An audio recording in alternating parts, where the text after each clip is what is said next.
Welcome back, folks. It is 1 o'clock, and I like to reward promptness, so we're actually going to begin. I won't start actually the session until we have people who are trying to get back in, and we'll honor their interest. I want to remind you that in the chat room, I put a message that we emailed you out the PowerPoint and the notes session 1. As well as from this session. I apologize, that was my oversight.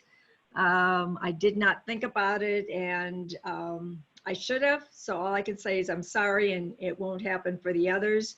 I know many of you like to take notes on the PowerPoints and want to see it right there in front of you, so hopefully we've provided that for you now. Also, again, to remind you that there will be at the end of the presentation in the chat room opportunity for you to provide us with some feedback.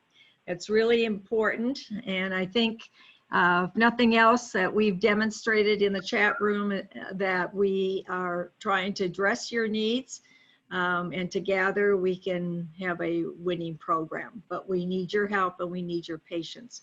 So while you're coming in, if you'll, the bottom of your screen, it has a poll. And I know when you registered, we had you sign in what regions you were representing. But if you can go in there very quickly and click on the poll, and you will have an opportunity to check which area you are from, representing, whether you're a K-12 pathway coordinator, you're a K-14 technical assistance provider, regional consortia chairs, key talent supervisor, or other. So I'm going to ask that you all do that. And we just have a sense, obviously, the majority of folks are K-12 pathway coordinators.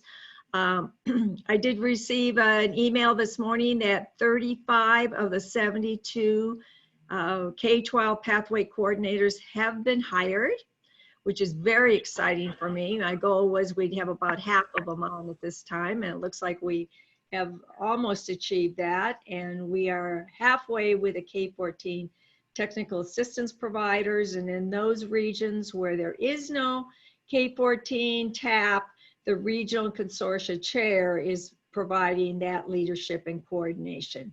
And so I'm pleased that several of those folks are on the call today, and tomorrow, I will be interviewing one of them to help you understand a little bit better their role and the importance that they play in this whole scenario.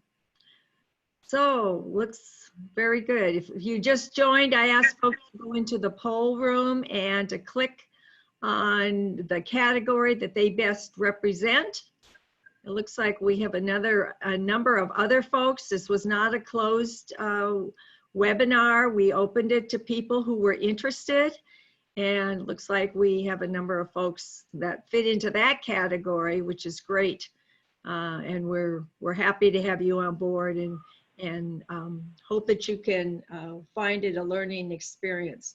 So let me just recap from this morning's session. So this morning, what we tried to do was set the foundation for you that we have two separate state entities, one being the California Department of Ed, and the other the California Community College Chancellor's Office. Each has their own governing board, each has their own policy procedures. Much like most of us, we work for entities that are locally governed. And I think the challenge is, and I've often said, I'm not queen for the day, but if I was queen for the day, it would be an easy to implement programs. But the fact we have to navigate individual priorities and individual policies and procedures makes it more challenging. But at the same time, I think the illness that I would share with you that I have found successful is that of providing the knowledge that folks need to achieve the outcomes that I want. So as a dean and vice president, I always made sure my board agenda items provided enough knowledge for our board, our governing board, to achieve the decision that I wanted. And sometimes that is very challenging. But what we hope is we'll provide you over the next couple days with enough information to provide your supervisors, whoever they might be, or to provide those who are on your team or those who you are providing technical assistance with, so that you can achieve the outcomes that we have set forth. So with that, I'm going to introduce a new Met colleague, Tara Nielson. I've not met her in person, but we've worked together over Zoom calls. And thank you, Tara, for your leadership on this training. Tara comes from the California Department of Ed, and she's going to talk first about building high quality K14 CTE programs and pathways, and specifically is going to talk about the 12 elements of a CTE program. So with that, Tara, you're on. Okay. Good afternoon, everybody. As Lyla said, I'm Tara. Thank you so much, Lyla, for introducing me. I'm an education programs consultant for the Department of Education. Among the many hats that I wear, I am actually your Region 3 CTIG consultant and your Skills USA State Advisor. So today I'm going to be discussing the 12 essential elements of a high quality CTE program. We're just going to have an overview of that. We'll be discussing the individual essential elements and how they would look in a separate webinar, separate from today, but we just wanted you to be aware of what these essential elements are. Next slide. So where did we get these 12 elements? Well, they were adapted from careertech.org Vision, the Advanced CTE, and ACTE Essential Elements. And then the Clapjack restructured them to meet the California CTE needs. Next slide. So, essential element number 1, this is focused on student-centered delivery of services. This is for all K through 14 college and career pathways, incorporate the removal of institutional systemic barriers that impede the progress of students in achieving their education and career goals. This includes a renewed commitment to offer an engaging learning experience and support the diversity of individual student needs while accommodating their multiple entry points as they progress along a continuum of education and training or advance in a sector-specific occupation or industry. Next slide. Essential element number 2 focuses on equity, where it goes beyond the reduction of those institutional barriers to create an environment of being fair, impartial, and free from racism, bias, or favoritism, promote educational and employment attainment, and to eliminate the achievement gap for all students, including but not limited to English language learners and students with disabilities in the K through 14 college and career pathway system. Next slide. Essential element number 3 focuses on access that denotes a broader vision of equity, ensuring that all students are provided ample opportunities to attain the necessary skills, education, and training required to maximize their individual goals, including a collective awareness of all the supports that are available to students both inside and out of class. Access also facilitates the elimination of the achievement gap by providing information on how to access programs, services, and rigorous coursework for all California students regardless of region, gender, socioeconomic status, special needs, and/or English proficiency. Access also includes creating pathways with demonstrable careers for students. Next slide. Essential element number 4 is leadership at all levels. It's required to achieve greater integration across systems and programs to ensure that the context for all engaging learning experience can occur and programs connect, so all students can reach across systems easily and succeed with their desired outcomes, including employment, and employers have the workforce needed to thrive. Next slide. is about high quality, integrated curriculum and instruction that's informed by labor market information, student interests, technology, industry standards, and real-world engagement through relevant work-based learning opportunities. It's essential to prepare students. Rigorous and aligned programs should be supported to guide students through relevant course sequences, both in person and online, and work-based learning opportunities leading to a mastery of standards, high school graduation, and transitions to post-secondary education, training, apprenticeships, and/or employment as appropriate. Courses and programs may be designed to use cross-system strategies like dual enrollment and/or dual credit with community colleges and universities, or other articulations to create a seamless student experience and avoid unnecessary repeating of courses or other inefficient practices to facilitate on-time post-secondary graduation where appropriate. Stackable badging and credentials can ensure frequency of assessment and value-added outcomes. Next slide.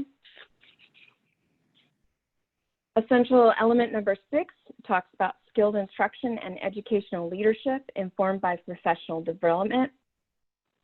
learning, is the cornerstone of the public education system in California. The educational experience is only as strong as the capacity and investment made in faculty, educational leaders, and other key field talent to provide in-class, online, or work-based learning opportunities, as well as developing an awareness of student support services. California encourages the culture of innovation and entrepreneurialism in program instruction and design that leads to student success. Next slide. This talks specifically about career exploration and student supports. This is where a strong presence is an essential component for establishing a learning plan for all K through 14 students. This includes identifying appropriate foundational courses, using competency-based learning and information about jobs, determining student progression in a single pathway or along multiple pathways or sequences of learning, or making available in-class and online course offerings and work-based learning opportunities. To complement their learning plans, students should also have access to comprehensive counseling, individualized supports along their journey, including but not limited to for students who are part-time, face barriers to learning, need academic or cultural supports, transportation, childcare, or financial aid, or opportunities through student leadership development organizations to achieve their individual goals and aspirations through a variety of transitions in an ever-changing workforce. Thank you. Essential element number 8 talks about the appropriate use of data and continuous improvement. This should continue to drive CTE through relevant accountability that is outcomes-based, is supported both vertically and horizontally across systems, and ensures equity and access for all students. Continuous improvement ensures students can access the best pathways possible. Focusing on students and employers' needs will allow for identification of capacity building, refinement of programs, and elimination of inefficiencies to meet the existing and emerging needs of regional economies. Through intentional sharing of specific data elements that are actionable across systems will help to showcase student attainment, including mastery of standards, and be informed by industry needs to achieve relevant system outcomes. Responsible data use is to inform practice and improve programs, not to track students. Essential element number 9 is the cross-system alignment. This is opportunities for strategic and intentional alignment that should be informed by ongoing analysis of student data and alignment of data definitions across systems to provide, for example, deliberate sector-based programs, deployment of technical field assistance using a regional distribution, or evidence-based practices and processes to optimize pathway success and upward mobility opportunities for all participants. Next slide. Essential element number 10 is the intentional recruitment and marketing, which is your promotion, outreach, and communication. This should reflect an understanding of students and employers' needs, be consistent in its messaging to stakeholders across all segments, and use tools and reports as a platform to display the added value of high-quality K through 14 college and career pathway programs. Next slide. Number 11 is the sustained investments and funding through mutual agreements. They must be present to encourage regional alliances along with industry sector strategies, especially with a focus on current and or emerging high skill, high wage, and or high demand occupations. This includes, but not limited to, kindergarten through grades K through 12 education, adult education, higher education, labor economic development councils, chambers of commerce, workforce development boards, career advisory boards, and regional industry alliances aligned by sector that lead to an industry recognized credential or certificate, post-secondary training, apprenticeship, and or employment. Next slide.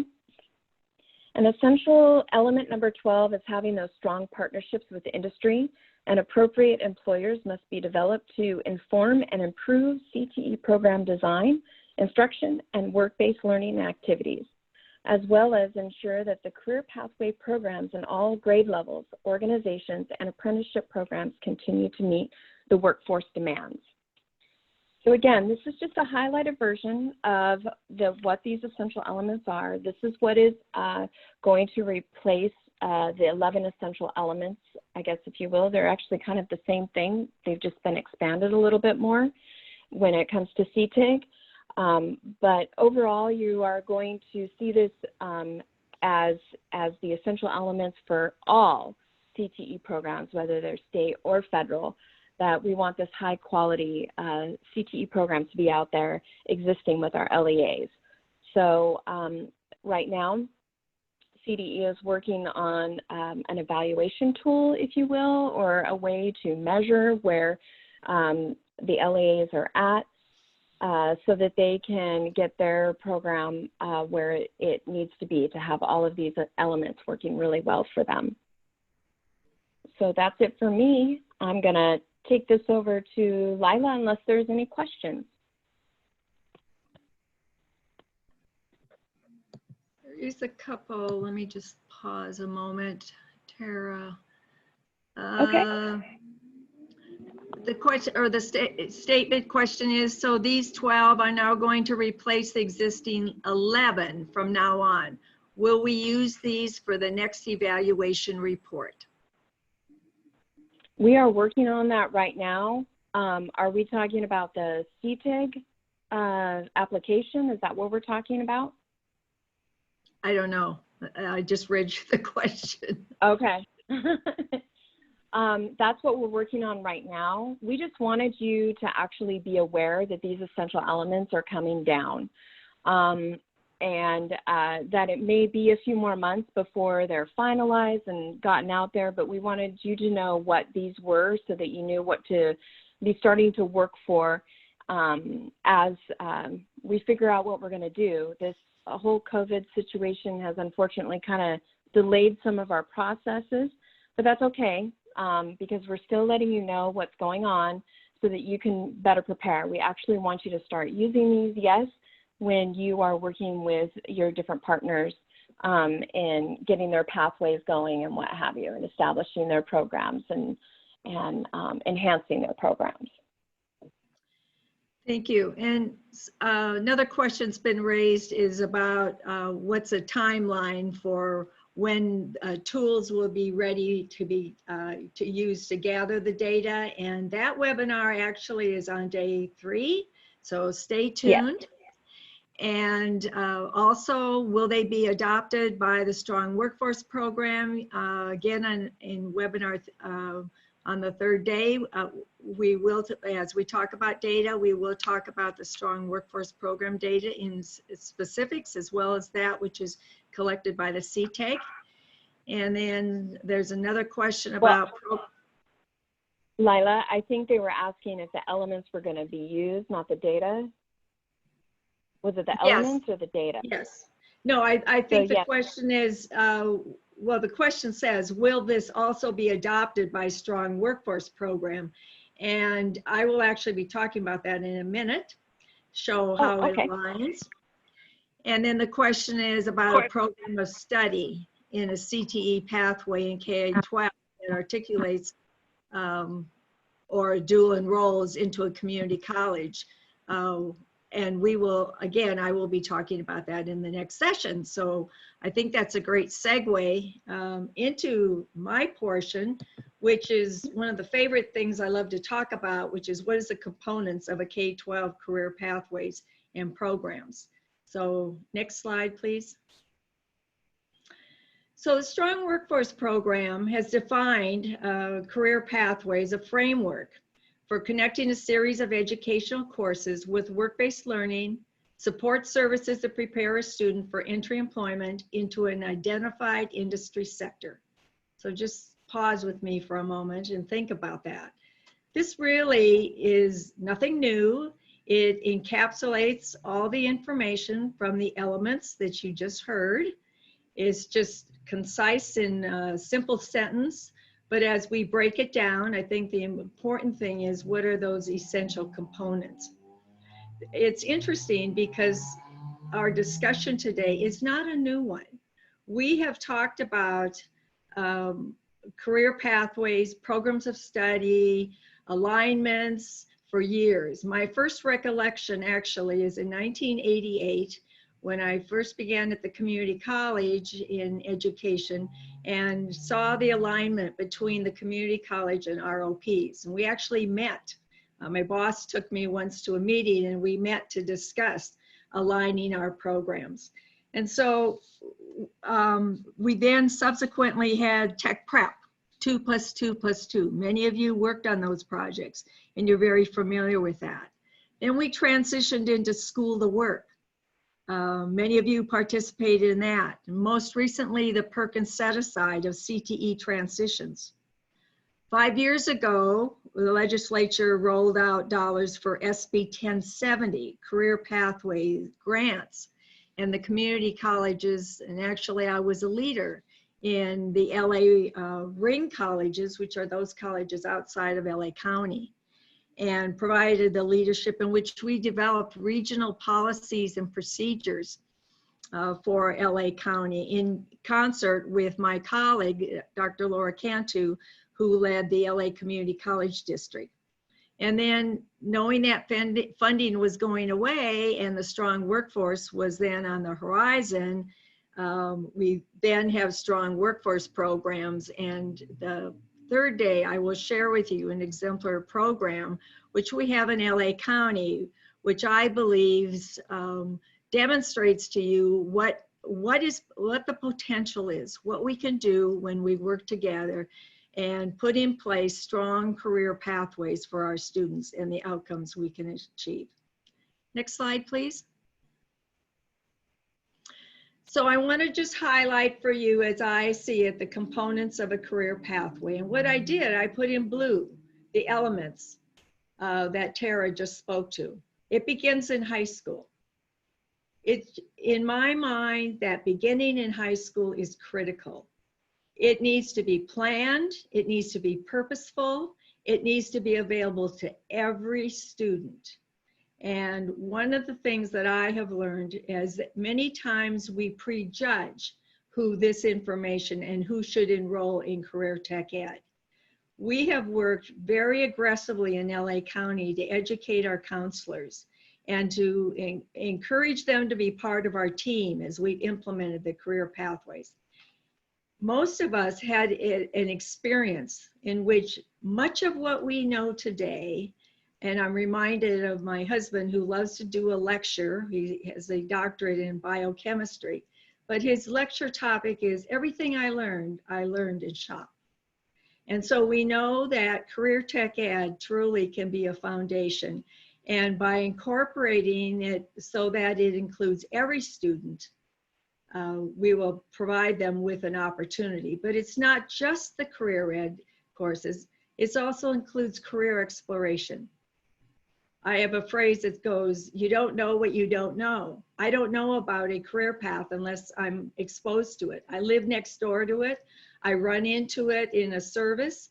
And so it's really an essential component for any student coming to high school should have some idea, and we all know people will change careers many times, but at least to be aware of the potential out there. And I think especially geographically, what are the jobs in my backyard?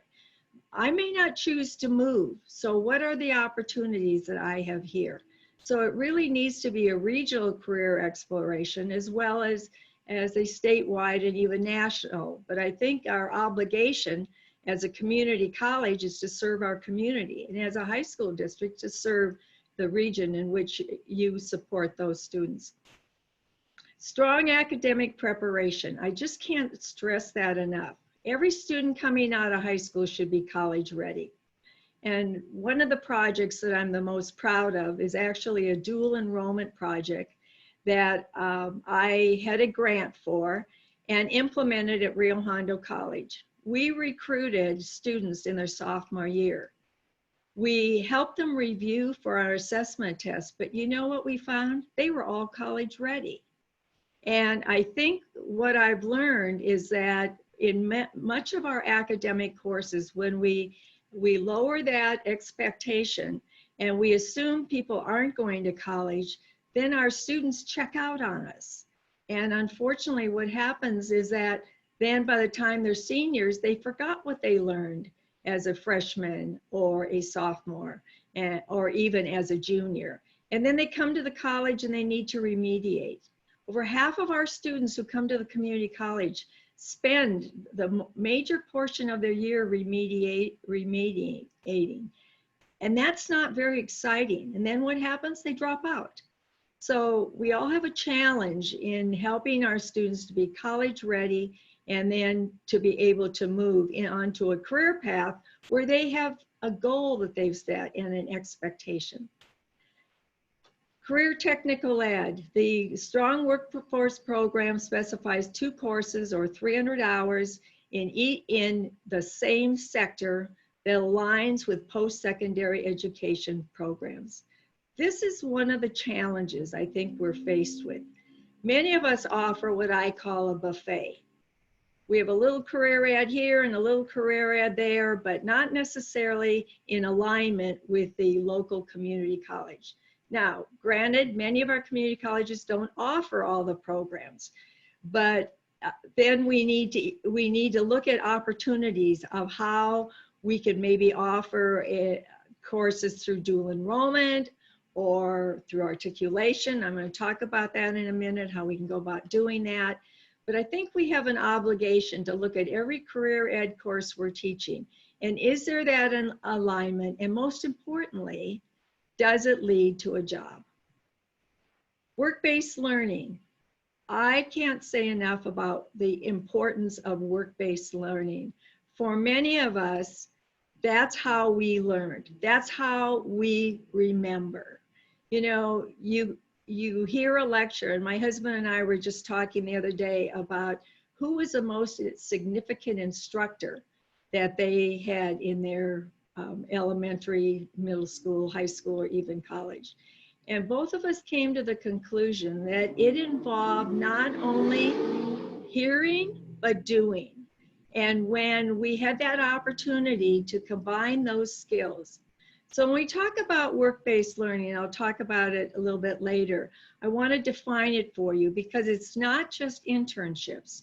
It has to begin much earlier with a sequence, and I'll mention that a little bit later in my presentation. And then most importantly, that career pathways are based on labor market information. If there are no jobs, how discouraging for a student to complete a program and then be told that they're not employable. We owe it to our young people, and we owe it to this generation to ensure that happens. As a dean of health science, there was a time, believe it or not, when there was not a shortage of nurses. It's hard to imagine that that ever existed, but it did. And one of the, at an advisory committee, one of the hospitals in my area indicated that they had no openings. And we had set up a specialized program that at the end of the theory, the students would spend the last 6 weeks in the hospital. And so I indicated to them, if you're unable to hire my students, then I'm unable to send them there, because I was committed to make sure that those students were on track to get a job. And it's amazing how quickly they changed their story, and they said, well, we can't guarantee employment, but we will guarantee that we will save some spots. And of course, what I'm referring to is the beginning of where bachelor's degree in nursing became the entry level, and associate degree nurses were now frowned upon. And so the onus of the leadership, the onus as a dean, was for me to ensure that there were jobs at the end of these programs. That's what a good leader will do to ensure that their students are not only prepared academically, but that there are jobs waiting for them when they complete the program. Okay, next slide. So this is just a graphic, and many of you have seen it. I know it's small, but if you Google career pathway templates, there are many of them out there. And I think especially as the K-12 pathway coordinators, as you work with your local LEAs in your high schools, to use this as a convening tool, a convening for the K through 12 faculty in a discipline or sector, and the community college faculty. How can we work together? And I will guarantee you from my years of experience that when we bring faculty together and we all agree to focus on what's best for the student, amazing, miraculous things happen. And by scoping out the pathway for a student certainly makes for the counselor's job much easier, but most importantly, sets that goal, sets that timeline for the student, and clearly then facilitates them achieving the outcome that we want, which is entry level into employment. Next slide, please. So career technical education, as I define it, is knowledge and skills for entry level employment or alignment with post-secondary education. So at the K through 12 level, some of your students will go to work after completing high school. But the challenge is that most of the high skill, high wage jobs today need more than that. So I think the challenge for all of us is, how do we proceed to make sure that all our students are prepared for those high skill, high wage jobs?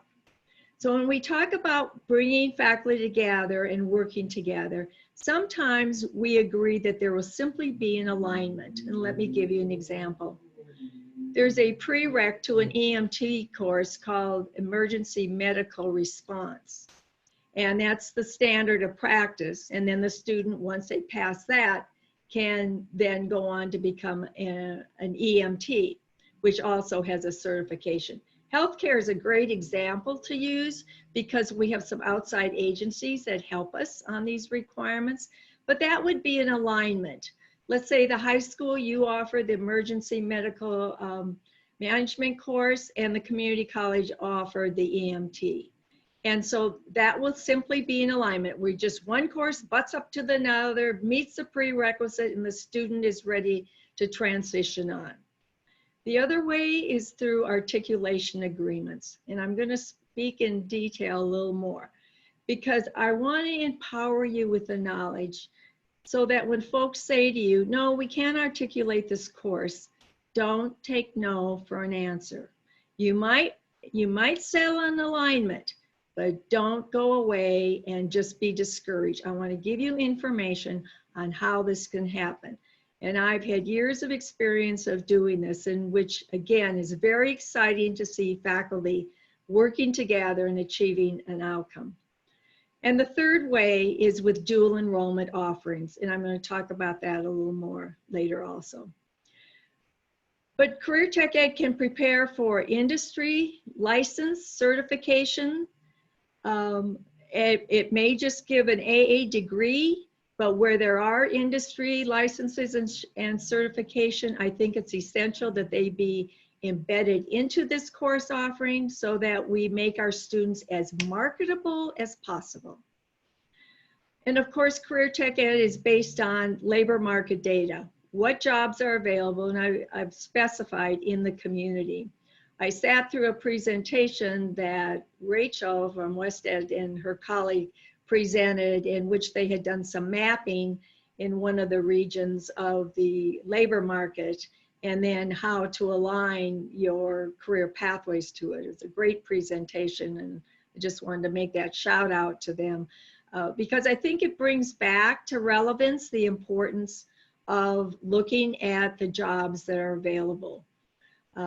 With the cost of living and the cost of housing today, many of our kids don't leave. They stay at home until they have gotten a job. They can't afford housing. And so we have to recognize this is the society we're living in. And then again, high skill, high wage jobs.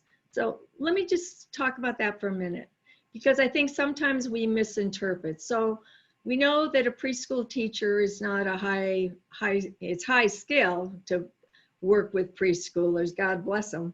But it's not a high wage job, but certainly is a career pathway.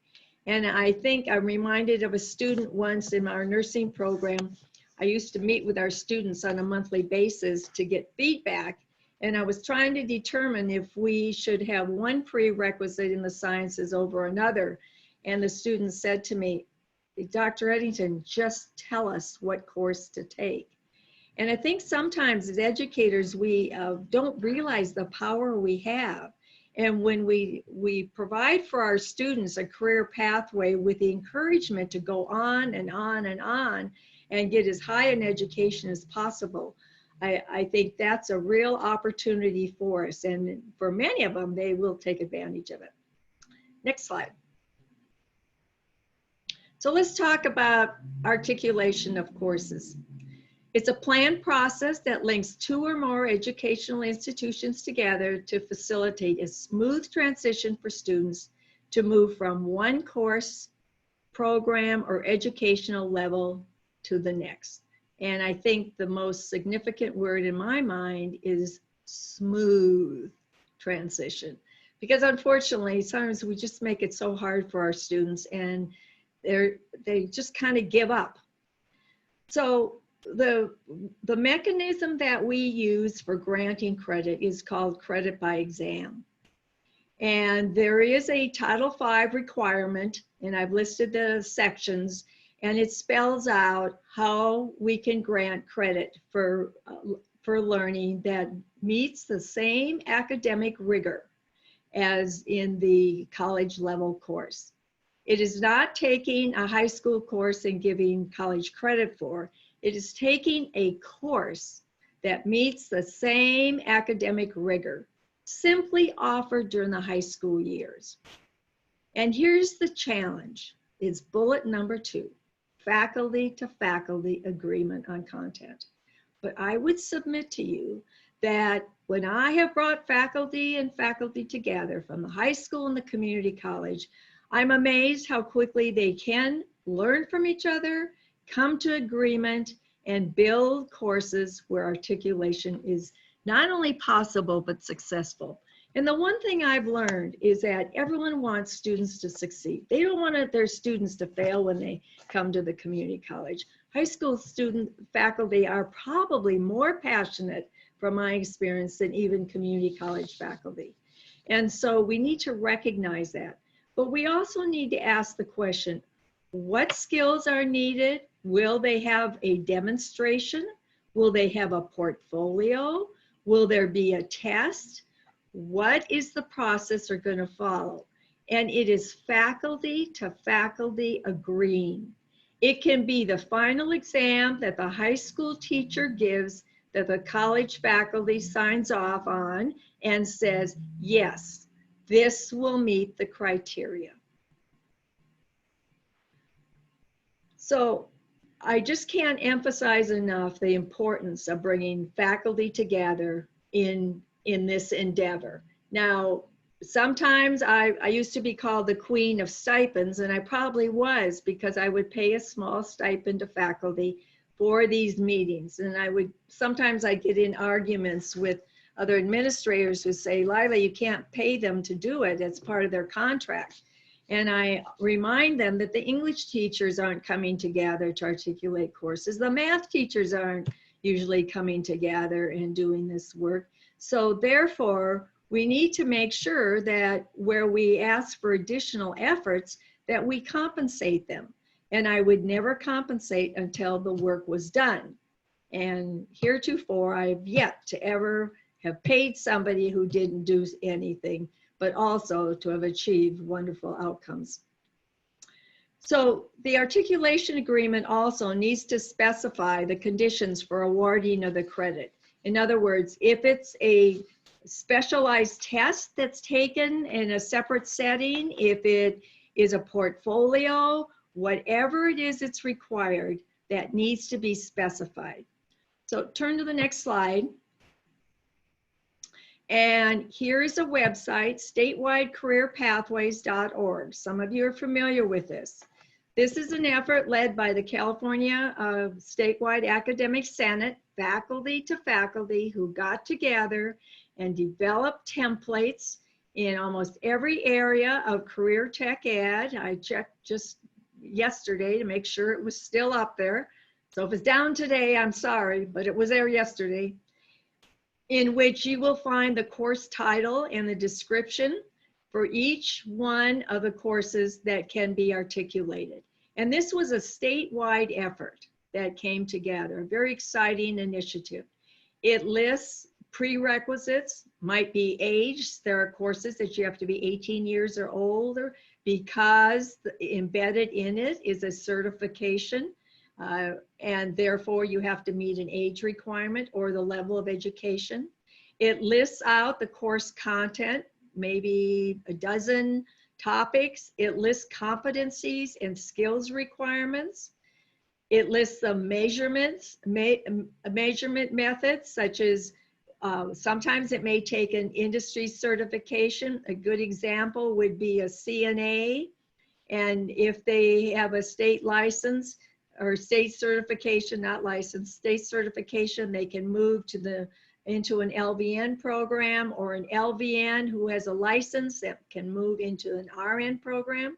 It should list if there needs to be a portfolio. I'm thinking of the graphic arts, some of our drafting courses. And so recently I had an experience where somebody said, well, no, I'm not going to give credit because the student didn't have a portfolio. And guess the first thing I did? I went to the articulation agreement and said, where does it say in the articulation agreement that the student had to have a portfolio? Well, guess what? It did. And so, yes, that's important that all that be laid out, as well as any other skills demonstration. Maybe in automotive, they're going to come into the lab and they have a certain set of skills. And this should not be a mystery. This should be laid out so that students in the high school know those expectations. Teachers know them. Yes, they're going to prepare them to them. We can say it's teaching to the test. I call it teaching to the expected outcomes. And then back to the form, it lists sample textbooks. It has a sign-off. And I actually tried to put the form on here and I just couldn't. So I am going to encourage you to go to that website, bring it up. There's every area almost that you can think of is outlined there. And this has been faculty to faculty. Now, that doesn't negate local faculty to faculty agreements, but I encourage everyone to use this. And most importantly, I think that the high school teachers can look at these if they're interested in initiating articulation, and they can see if those are criteria that they can meet. Does their course measure up to that level? It may or it may not, and this is an opportunity. Another example I'll give you is as the Dean of Health Science, I had two health groups coming together, and it was a CNA and an LVN program. LVN program being at the college, the CNA program being at the ROP. And the LVN faculty said, no, you don't quite meet the criteria that and the content that we teach in order for them to move into our first level course. Because if you're familiar, most CNA programs are in long-term care. They wanted some acute care. And so guess what we did? We developed a bridge course that those students could take in the summer, and they would then be ready to begin their LVN training in the fall. I'm a believer that you probably can come up with a solution for all of these, but it goes back to what I said, faculty to faculty, meeting together. And let me give you a little hint. I never let them meet together alone because I didn't want them to go fall off the intended agenda. I would stay there, and I also fed them. Food is a wonderful calming effect on people. Don't give them too much coffee. They have too much adrenaline. But I think the key is shape the discussions, and I think these agreements can come together. Next slide. Let's talk about dual enrollment courses. And I shared with you the project that I had in which we worked with dual enrollment on. But I define dual enrollment as courses taken by a high school student, and in the community college we call them a special admit, for which they can obtain credit towards high school diploma and receive college credit. Now, at some time we'll talk about this further in a deep dive, but one of the real sticky wickets is whether the student receives inflated credit. And that's all I'm going to say for now. I believe they should, but that's Lyla, and I'm not queen, so I don't get to make that decision. But that is a local decision. But I think the most important thing with a dual enrollment, I remember the first time I offered a dual enrollment class, and it was in a high school in my backyard. I happened to be a board member in this district. And I went from the college to enroll the students. Those were before electronic enrollments. And after they'd handed me in all their paperwork, taking them all, standing in the front of the room and saying this: congratulations, today you are a college student. And I think when we talk about equity, this is equity. This is creating a belief in students who thought they could never go to college. The dual enrollment program that I ran full-time with a partner, feeder high school, Whittier Union High School District, we recruited students in the sophomore year, not your AP students, not the A through G students, not your honor students, color me crazy, but we recruited the students who were underperforming, underachieving. We recruited D and F students. Why?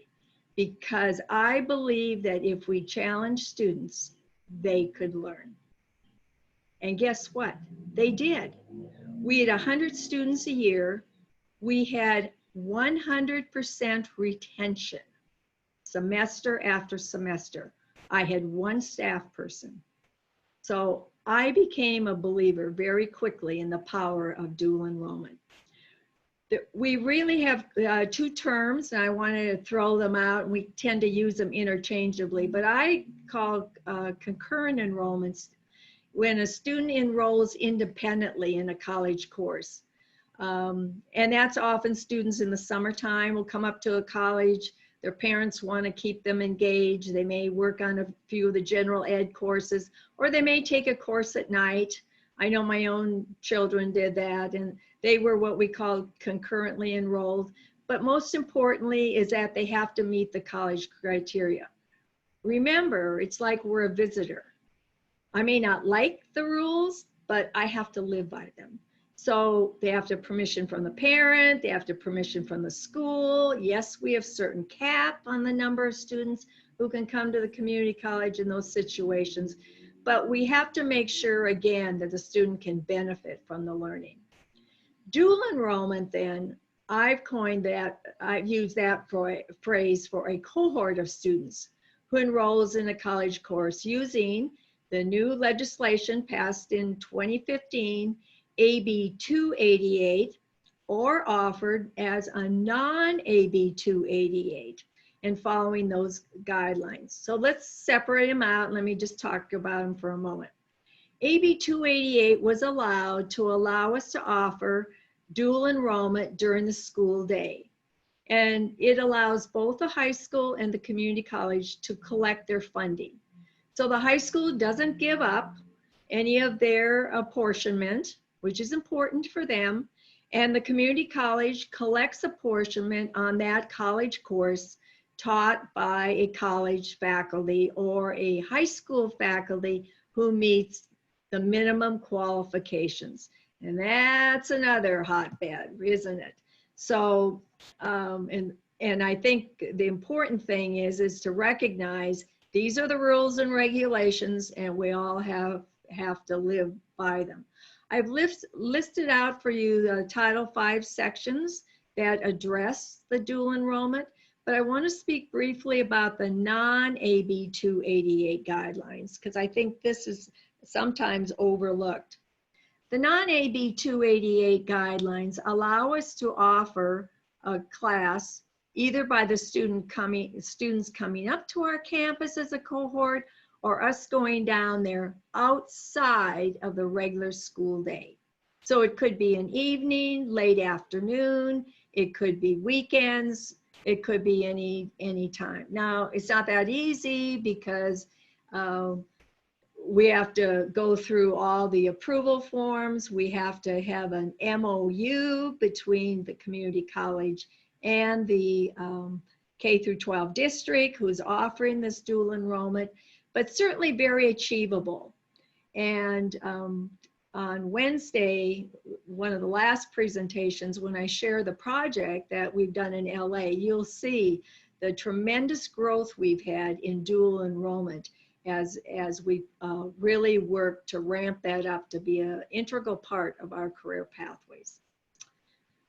Okay, move on to the next slide. So let me talk briefly about work-based learning. I see work-based learning as a strategy that allows students to apply their knowledge and skills from the workforce. And I see that as being integrated very early in a educational experience for our students.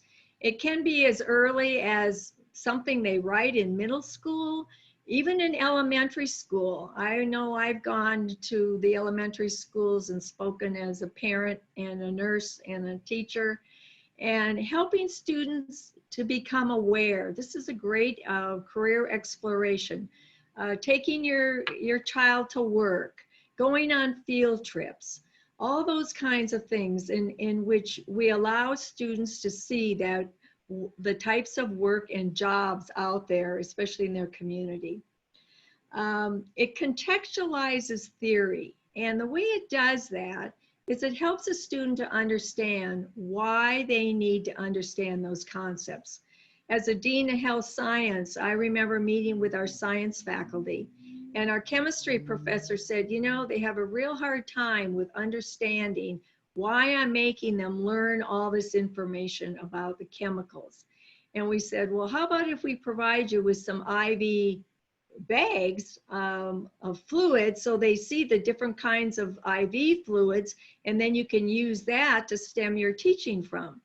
And she did that, and suddenly, you know, light bulbs go on, and we all learn. Those are the kinds of experiences that we remember. At the community college several years ago, we did a learning community in which I partnered an art history class with an architecture class. And those two faculty developed curriculum together. And it was exciting for them to see. An example I'll give you was in the architecture class, one of the assignments was to draw a guest house. And the students in Whittier, that was very uncommon to them. They didn't understand what a guest house was. And so as part of the art history and the field trip, they went out and they actually did a field trip to see what type of a property would have a guest house and how it was laid out on the property. And the instructor reported that that population, where in the past he would have maybe 60% who got it the first time, this time 90% of the students were able to draw it correctly. So it's exciting for the student. It makes learning come alive. Does it take work? Yes. I know a colleague of mine who teaches K through 12 in a high school, teaches history and has integrated health into history. That's a great combination because a lot of what we do in health today has evolved because of the historical aspects of our society. And it's a very interesting pairing of classes. And then integrating of our curriculum. In looking at the courses that we offer and how we can actually integrate it into the workplace. In the healthcare industry, we take the students to the hospital or to a lab, to the clinic, so that they can actually practice the skills that they are learning and apply the theory. We might rely on field trips, or even in high school, service learning opportunities. And I think what I've learned is for these projects to be successful, you have to set the stage. You have to tell the students what it is that you want them to learn. Help them then when they come back to share what it was they learned. And I think what I have found in my own experience is that as these students report back, sometimes there's things that occur that none of us even anticipated. I did a field trip with faculty at the college years ago, taking math, English, history out into the world of business and industry. And I just gave them a set of questions to ask, like, why does somebody need algebra? Why does somebody need to know about percentage? What kind of skills do they need for writing? And it was interesting that the faculty reported back to me that they didn't realize what a critical role they played in the education for careers and for employment. But you know, there was another aspect that happened that I had no idea was going to happen. And that was, I got calls back from the businesses who said, you know, this is the first time a math teacher was interested in seeing that students were prepared for employment. Another one said, I'm amazed that an English teacher committed to integrate some of the concepts they learned into their next assignments so that the students would be better writers. So sometimes those experiences that we don't anticipate happen as a result of us just trying to expand the world of learning. And then of course with work-based learning, we have formal courses, such as apprenticeship, and Sandra talked about those today. Cooperative work experience, K through 12 calls it Cooperative Work Experience Education, CWEE, if I think I've got it right. The community college, we call it CWE. And then of course, internships. Title V talks about cooperative work experience. It doesn't use the word internship, but we actually use them interchangeably. These could be culminating at the end of a program or could be during a program. One of the best models I know of is the American Honda program at Rio Hondo that I helped set up with the now Dean Mike Slavich. And we have 6 weeks of theory and then 6 weeks out in the industry. And they come back for 6 weeks of theory, 6 weeks out in the industry. And by the end, these students are well prepared with the knowledge and skills they need for gainful employment. So that's how I see work-based learning, and certainly has an integral part on the career pathways. Next slide. Job placement. Ultimately, everybody needs a job. I used to joke and say, especially if you live under my roof, I want you to be self-supporting. But I think the responsibility that we need to take is that students, upon completion of their education, are able to get gainful employment. So again, as educators, we say, man, do we have to do everything? Does our job ever end? And the answer is probably no. But I think if we began with the end in mind, it's much easier. So we need employer engagement. I have conducted many advisory committee meetings in which I remember in particular, we were bringing back an electrical certification program at Rio Hondo College.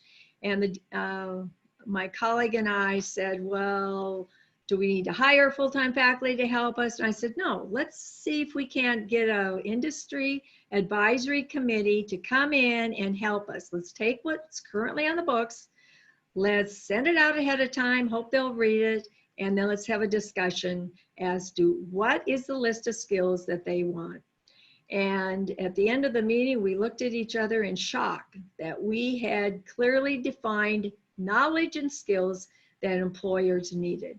So again, I think employer engagement is critical. They play a very integral part in shaping our curriculum. And then most importantly, that they're there ready to accept our students on once they complete the program. They can serve in capacities of cooperative work experience internships. Most students who do a cooperative work experience or internships, if they're serious about that experience, transition very nicely into the world of work. And I think the advantage, and once an advisory committee in the nursing in San Gabriel Valley, I asked the question, tell me if you have 2 students who are equally qualified, who are you going to hire? And you know what they said? They said they're going to hire the student who was there before and had made a good impression on folks, and somebody could attest to their skills. So that really validates the need for students to have opportunities.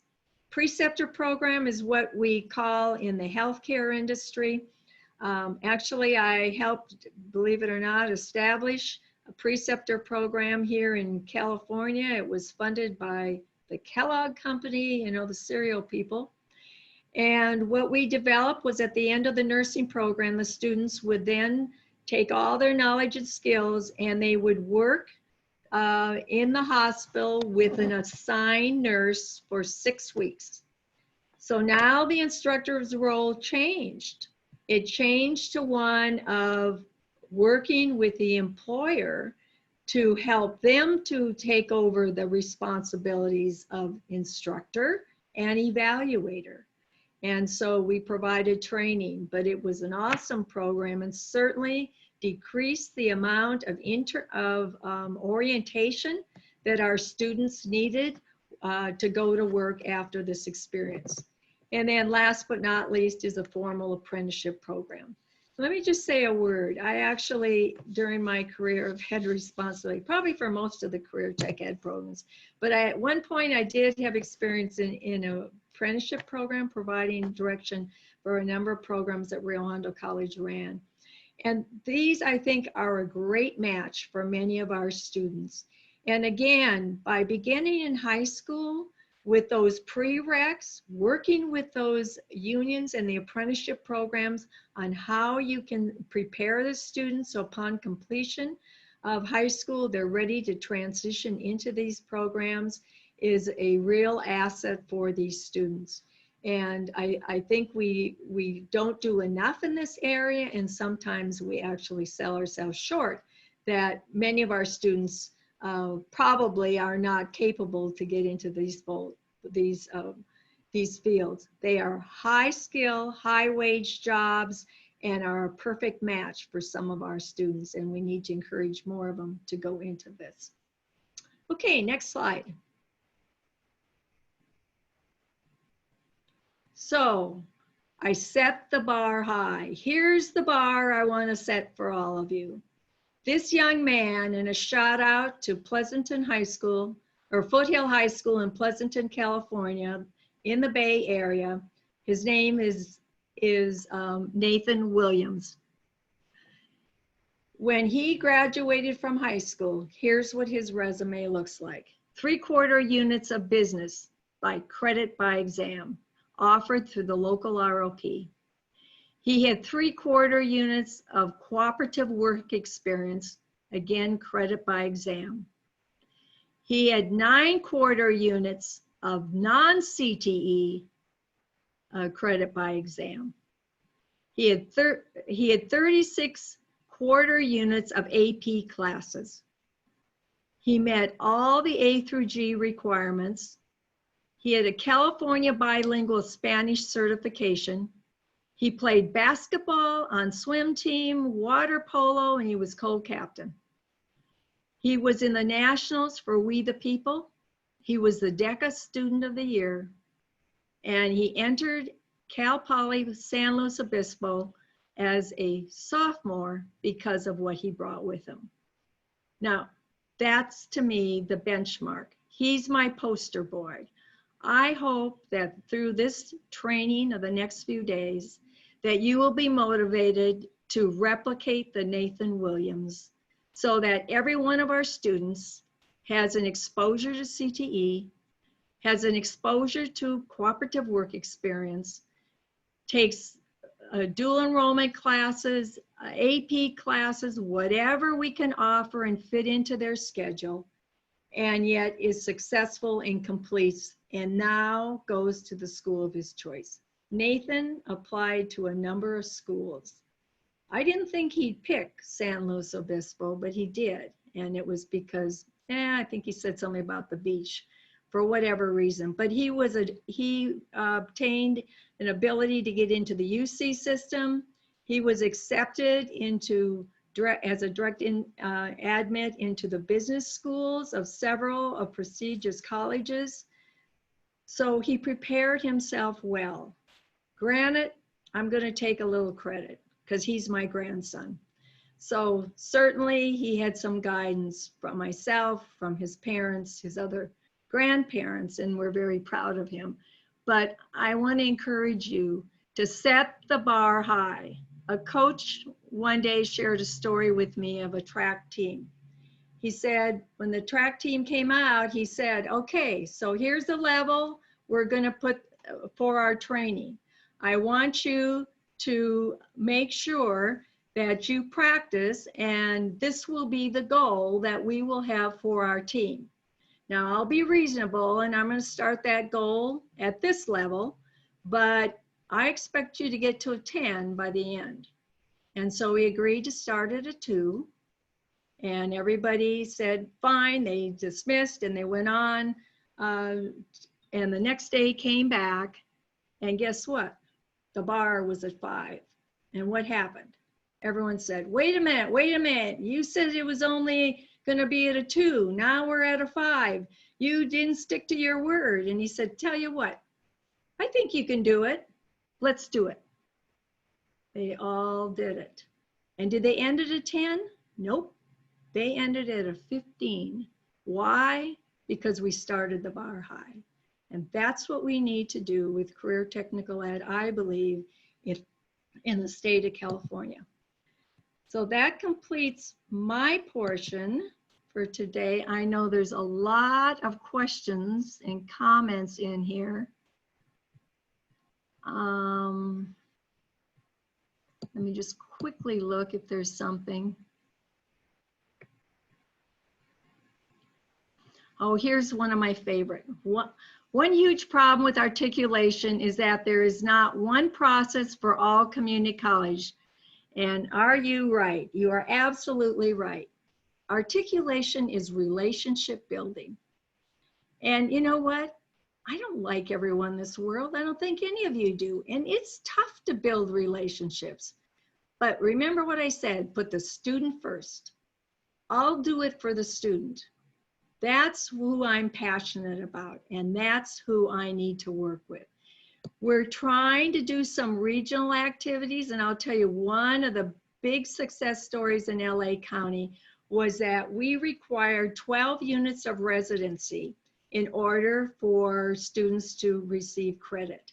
And I said, who says?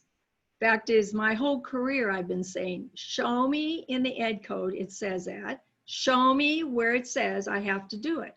And I encourage you to adopt that philosophy because 9 out of 10 times nobody can show you. So therefore it doesn't exist, does it? Or what they show you is not what they claimed that they would show you. So I think the most important thing to remember is that, and what we did, developing those regional articulation agreements, we finally removed that 12 units.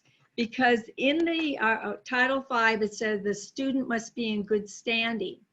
And people interpreted that to mean 12 units. I have no idea how they made that quantum leap, but they did.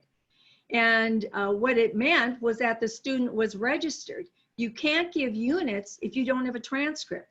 So of course you have to be enrolled in a college in order to get credit. Now, the beauty of the community college system is if I have 3 units or 8 units of our credit by exam, which is what it will say on the transcript for Intro to Automotive, let's say, and I'm offer that at San Jose City College, I can come down to Rio Hondo and Rio Hondo will accept those units. So again, one of the challenges we had in LA was folks said, well, if I articulate with this school, then it doesn't count at that school, and now I'm going to be a broker. And I have tried to encourage them to look at it from a student perspective.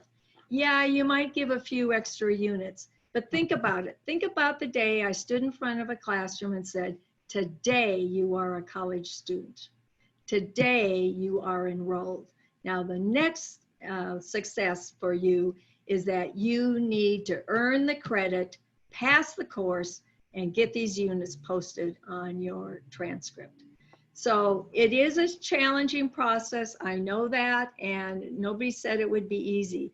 But at the time, actually, I retired from Rio Hondo, we had 105 articulation agreements. Unfortunately, we don't have quite that many right now. And part of the problem is we don't have that many CTE courses that are currently offered. But when I look at a career pathway and I look at what I can offer students, I think the thing we have to look at is if at a high school there is no CTE that aligns, then ask the community college, can you offer a dual enrollment class? How can we expose our students? These are the opportunities that I guarantee will come about as a result of you bringing faculty to faculty together. So I think I'm just quickly scanning the questions. Don't see anything else. Let me remind you that where is our evaluation tool? I need to make sure that the evaluation tool is in the chat room. Melissa, can you do that? Because we do want your feedback, and I hope, again, you can see we're serious. We're not perfect. We do aim to please, and just as we've demonstrated that today by getting the PowerPoint out after the fact, we will continue to send you out the PowerPoints for tomorrow. And thank you, Melissa, for putting it on the top of our email for us to sign in. That was extremely helpful. So that completes today, but let me just alert you for tomorrow. Tomorrow, we're going to talk about the roles and responsibilities and the support in the terms of professional development for the K through 12 pathway coordinators, K14 TAPs, and even the LEAs. And then I want to encourage you at 11 to 11:45, I have an awesome panel of folks who have agreed for me to interview them. We will hear from the regional consortia, one of the chairs, and Sandra talked about the regional consortia and the role that they play in overseeing and directing the career ed throughout the state of California. I will have a statewide director for business engagement, Terry Cuisner, from the life science and biotech, a very timely field with a COVID-19 agenda, and it's a fast-growing area.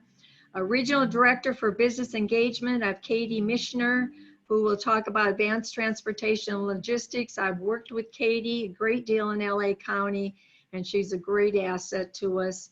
And then last but not least, the Center of Excellence, John Carice from Center of Excellence in the Bay Area, and he's the guy with the numbers. He's the one that tells us where the jobs are, and they have provided a valuable resource for the community colleges, which is now available to you all to tap into to show where the jobs are and where the market is.